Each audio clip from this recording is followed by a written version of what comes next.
Егејскиот дел на Македонија во средината на 20. век поминал низ временски период од речиси една деценија на воени дејствија. Македонците од Егејска Македонија се наоѓале пред опасност да бидат истерани или уништени.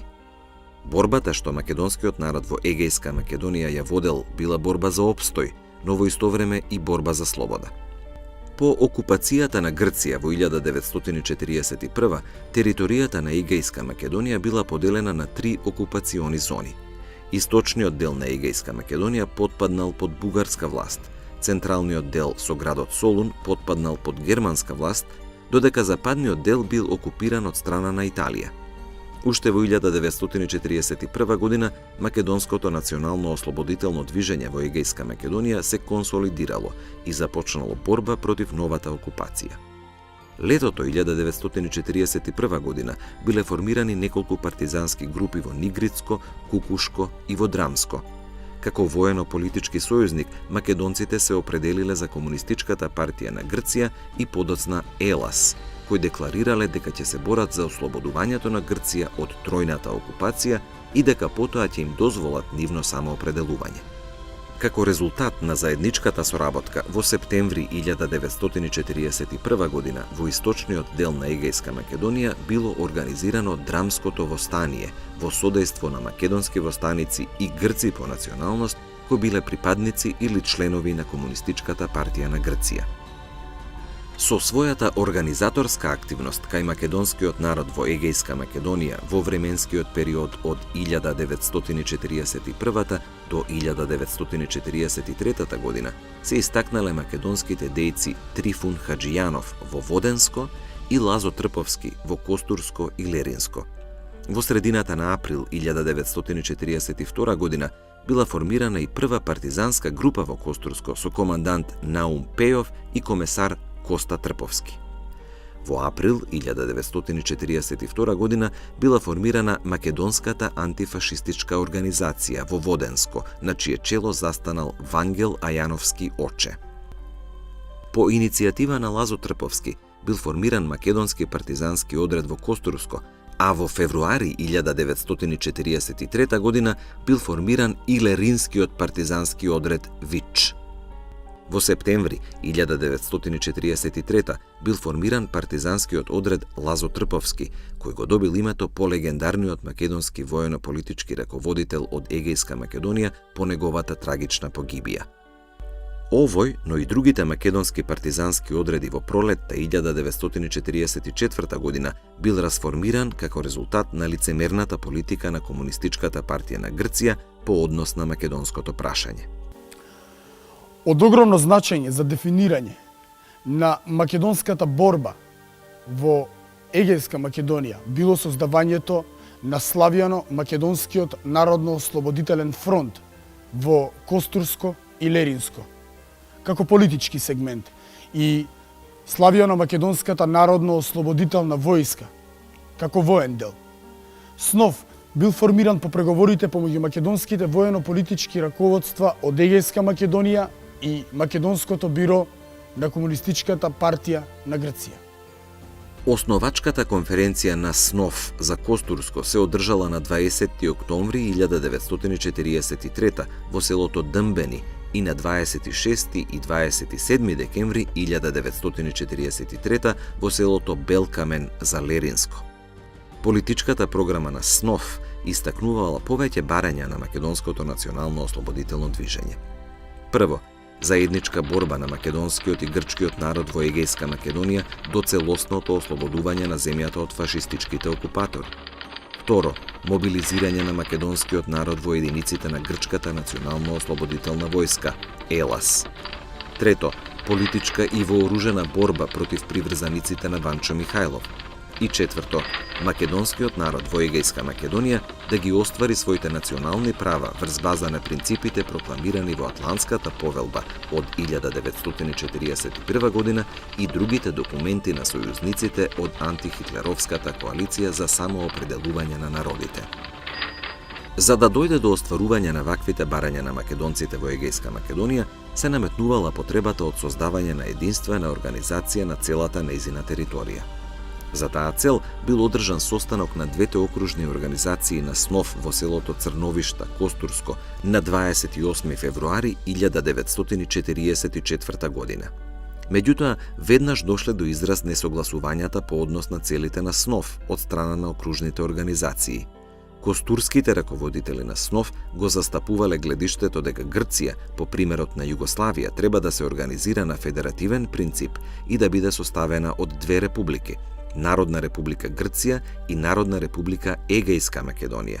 Меѓутоа, поради негативниот став на леринските раководители на СНОВ, Петре Пилаев и Ставрос Кочопулос, кои сметале дека националните права на македонците во Егејска Македонија треба да се остварат во рамките на грчката држава, состанокот не успеал, со што му бил зададен сериозен удар на целите на македонското национално ослободително движење во Егејска Македонија. Во април 1944 година, Централниот комитет на Комунистичката партија на Грција, кој веќе подолго време преговарал со грчките десничарски партии за формирање на коалициона влада, донел одлука за забрана на активноста на СНОВ и разоружување на македонските партизански единици, што на грчките комунисти им било наметнато како еден од условите за учество во владата на национално единство. Македонските воено-политички раководители остро се спротивставиле на ваквата непринципијална политика на Комунистичката партија на Грција и одбиле да ја извршат одлуката. Конфликтот се заканувал да прерасне во вооружен судир со несогледливи последици на довчерашните сојузници. Наместо да ги преиспитаат своите погрешни ставови по македонското прашање, грчките комунисти, особено раководството на партијата, ги прогласило македонските раководители од Егејска Македонија за кодоши и предавници.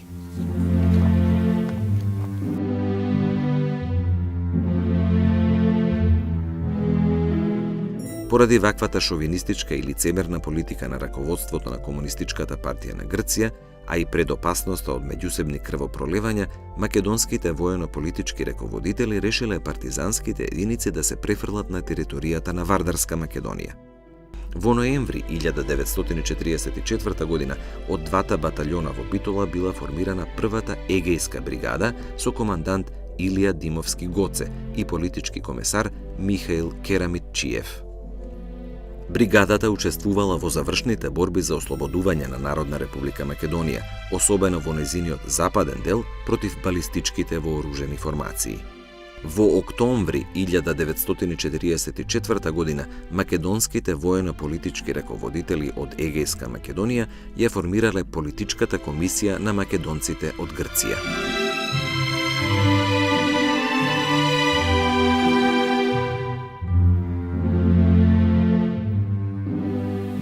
Ова политичко тело на македонците од Егејска Македонија решително го отфрла барањето на Комунистичката партија на Грција, ИЕЛАС, за разоружување на македонските воени единици, упатувајќи проглас кон македонците во кој, меѓу другото, истакнува: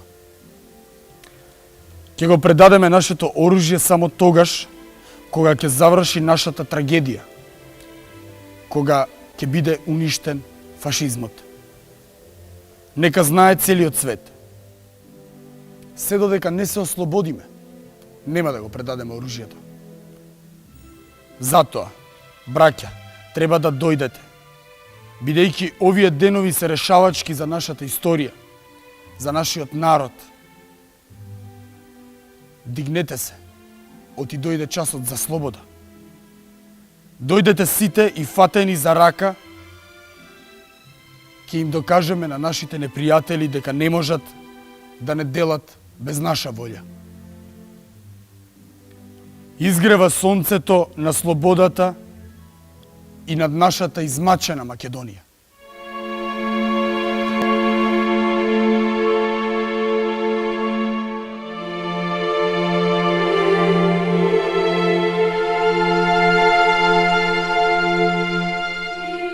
На 20 јануари 1945 година била формирана тајната ослободителна македонска организација во Воденско, а на нејзино чело застанал Вангел Ајановски Оче.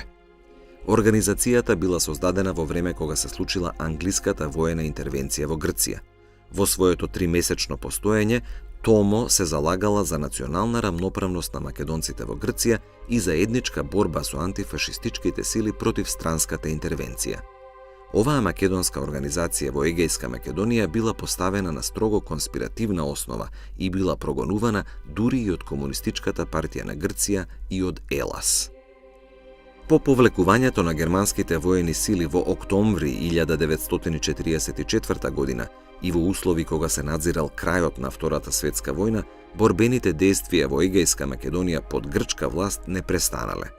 Во услови на масовен терор, убиства и грабежи од грчките владини трупи и англиските интервенционисти, а по капитулацијата на ЕЛАС, на македонскиот народ во Егејска Македонија му била потребна една организација која ќе започне решителна борба за ослободување. На 23 април 1945 година бил одржан основачки состанок на Народно-ослободителниот фронт. На него присуствувале делегати од цела Егејска Македонија, при што било избрано раководство на организацијата во состав Паскал Митровски, секретар, Михаил Керамитчиев, Джоджо Урдов, Атанас Коровешов, Павле Раковски и Минчо Фотев, како членови на потесното раководство. Исто така биле формирани и Народно-ослободителен младински сојуз и антифашистички фронт на жените. Во програмата на Народно-ослободителниот фронт, усвоена на првиот конгрес, биле определени основните цели на оваа македонска организација. Според првото начело, НОФ се борел за независност и демократија во Грција, во заедничко содејство на македонскиот и на грчкиот народ. Втората цел на НОФ била извојување на национална рамноправност на македонците со грците во рамките на една демократска грчка држава. Уште со самото основање на Народно-ослободителниот фронт, организацијата станала мета на напад од страна на грчката власт. Македонските активисти на Народно-ослободителниот фронт биле прогонувани и судени со старите грчки обвинувања дека се велепредавници, автономисти, комитаджии. Раководството на Народно-ослободителниот фронт ја прифатило новонастанатата политичка реалност која била вовед во граѓанска војна и започнало организирање на вооружени групи за отпор. По повод започнувањето на воениот отпор на македонците во Егејска Македонија, воено-политичките раководители на Народно-ослободителниот фронт истакнале проглас во кој, меѓу другото, се вели: теророт, страшните мачења, масовните екзекуции и интернации, логорите на ужасот, безсрамните силувања на македонските мајки, жени и сестри, воопшто систематското уништување на македонскиот народ, како нација, од органите на грчкиот окупатор, ни даваат природно право и императивно ни налагаат да се браниме со оружје. Формирањето на Народно-ослободителниот фронт било непријателски дочекано и од Комунистичката партија на Грција, која слично на владиниот режим ја обвинило НОФ дека е автономистичка организација и дека незините активисти се реакционери, припадници на странски разузнавачки служби и други дисквалификации. Сепак, поради драматичниот развој на настаните во Грција и поразот на ЕЛАС, како и воспоставувањето на монархијата и фалсификуваните избори и победата на грчката десница, Комунистичката партија на Грција полека го менувала односот кон Народно-ослободителниот фронт и се обидувала да најде начин за соработка со довчерашните верни сојузници од Втората светска војна, македонците. Првите контакти помеѓу Народно-ослободителниот фронт и Комунистичката партија на Грција за обединување биле направени во април 1946 година. Компромисот и спогодбата помеѓу Комунистичката партија на Грција и Народно-ослободителниот фронт се случил на 21 ноември 1946 година во селото Турје, Леринско. Со договорот за соработка, во суштина Народно-ослободителниот фронт ја изгубила својата независност поради мешањето, но и стравот на грчките комунисти дека македонската организација по завршувањето на граѓанската војна може да побара интегрално решавање на македонското прашање. Оваа спогодба била штетна за целите на македонската борба во Егејска Македонија и таа не ги одразувала нивните желби и стремежи. Во 1947 година граѓанската војна во Грција се развила со силен интензитет, левичарската ДАГ се наоѓала во офанзива и нејзините воени единици успеале да создадат голема слободна територија која се простирала во Егејска Македонија. На слободната територија населението било претежно од македонска националност. Комунистичката партија на Грција во законските акти кои ги издала го признала националниот идентитет на македонците и нивните национални права во рамките на грчката држава. Во актот број 5 од главниот штаб на ДАГ, издаден на 10 август 1947, се вели: националните малцинства имаат еднакви граѓански и политички права да ја зачуваат и да ја развиваат својата национална култура, верата, националната просвета. На слободните територии во Егејска Македонија привремената власт на ДАГ и Комунистичката партија на Грција организираат училишта во кои наставата се одвивала на македонски јазик. Напоредно со тоа биле отворени и грчки училишта, и тоа во населени места каде доминантни по бројност биле македонците, што представувало доказ за лицемерната политика на грчките комунисти кон македонското прашање во Егејска Македонија. Учителите оспособени на краткотрајните курсеви во периодот од октомври 1947 до април 1948 година успеале да описмерат околу 10.000 македонци. Македонските училишта во Егејска Македонија работеле до март 1948 година, кога привремената демократска влада на Грција донела одлука за евакуација на децата во Југославија и во источноевропските комунистички држави.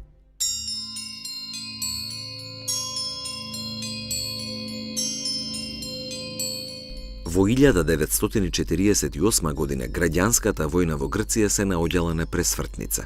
Вмешувањето на САД со воени сили на страна на десничарската влада ја ставило ДАГ во подредена позиција и во целосна дефанзива. Во едни такви услови се одржал и првиот конгрес на Народно-ослободителниот фронт, на кој генералниот секретар на Комунистичката партија на Грција, Никос Захаријадис, успел да наметне луѓе кои започнале да ја спроведуваат политиката на грчките комунисти по однос на прашањето на Егејска Македонија. Како резултат на ваквата политика била создадена и фракција во Народно-ослободителниот фронт која направила уште поголем раскол во македонската организација. И раководителите на Народно-ослободителниот фронт започнале да се разидуваат во поглед на конечната борба на македонците во Егејска Македонија. Резолуцијата на Информбирото против Југославија во јуни 1948 година и послужила на Комунистичката партија на Грција како добар изговор за пресметка со автохтоното раководство на Народно-ослободителниот фронт. Раководството на грчките комунисти донело одлука за исклучување на Паскал Митровски и Михаил Керамитчиев од раководството на Народно-ослободителниот фронт, со што оваа македонска организација целосно потпаднала под контрола на активисти кои ја следеле политиката на Комунистичката партија на Грција по македонското прашање. Во обид да се привлечат што повеќе македонци од Егејска Македонија, во момент кога се ближи крајот на војната и поразот на левичарската грчка армија, на вториот плениум на Народно-ослободителниот фронт, на 3 февруари 1949 година, во усвоената резолуција под влијание на грчките комунисти, меѓу другото се барало и интегрално решение за македонското прашање. Вториот конгрес ќе биде конгрес за прокламирање на новите програми и принципи на Народно-ослободителниот фронт, што представуваше вековен стремеж на нашиот народ. Ќе го прокламира обединувањето на Македонија во една единствена, независна, рамноправна македонска држава во рамките на Народно-републиканската федерација на балканските народи, што ќе представува реализација на неговиот сон низ многогодишните крвави борби.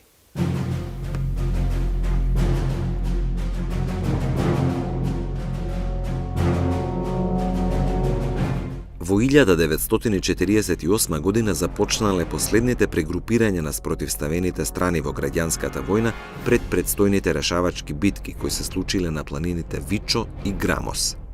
За да се заштитат од ужасите на војната, привремената демократска влада на Грција донела одлука да бидат евакуирани децата од подрачјата кои се планирало да бидат зафатени од најголемите битки. Постапката за евакуација на децата од левичарската влада, меѓу кои имало и македонци и грци, започнала во март, а завршила во јуни 1948 година. Најголемиот дел од нив биле испратени во Југославија и земјите од поранешниот источен комунистички блок.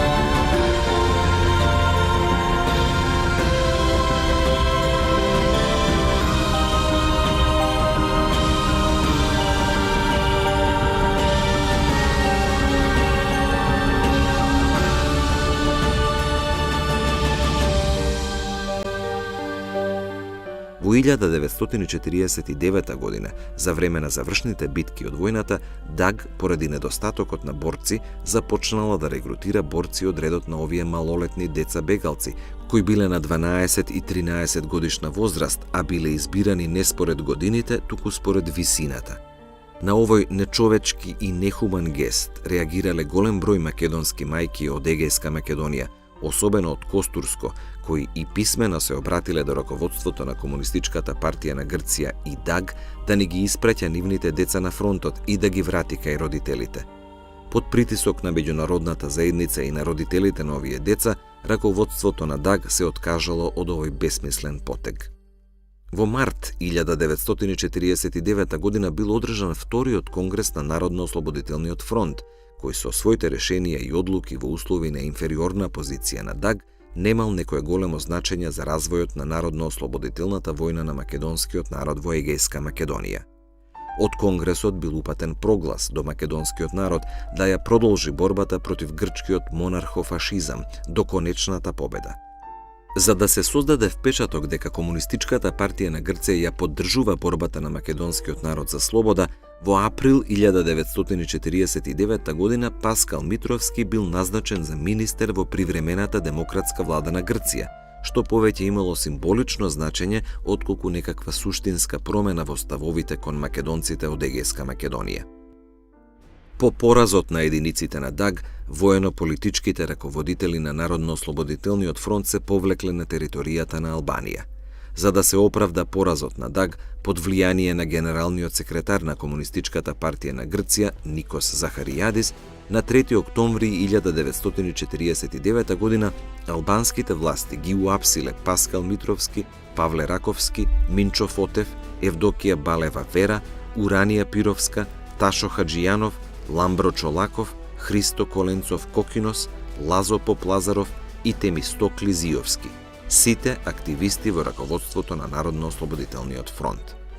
Уапсените раководители на Народно-ослободителниот фронт од страна на главниот штаб на ДАГ и Централниот комитет на Комунистичката партија на Грција биле обвинети дека се Титови агенти, империалистички шпиони и дека работат за Југословенската разузнавачка служба, со што директно се обвинувале Југославија, грчката десничарска влада, САД и Велика Британија дека создале некаков вид на заговор против ДАГ. Албанската служба за државна безбедност Сигурими уапсените раководители на Народно-ослободителниот фронт со брод ги испратила во СССР, каде им се судело за наводно предавство против грчката левичарска влада и армија. Со тоа фактички престанала активноста на Народно-ослободителниот фронт и другите македонски организации, иако формално оваа македонска организација постоела до 1952 година. Завршувањето на граѓанската војна во Грција имало трајни последици по македонскиот народ во Егејска Македонија. Со тоа завршило едно поглавје од историјата на македонците од Егејска Македонија. Поглавје со 3 војни, многу човечки жртви и материјални разрушувања на штета на македонскиот етнички елемент. Трагичниот биланс од граѓанската војна бил околу 20 до 30 илјади раселени македонци надвор од Егејска Македонија, и околу 21.000 загинати и десетици населени места кои за секогаш исчезнале од картата на овој дел од македонската земја. Во период од една деценија на војни, македонскиот народ во Егејска Македонија скапо ја платил својата желба за слобода. Желба која не се остварила за тоа парче од етногеографската територија на Македонија.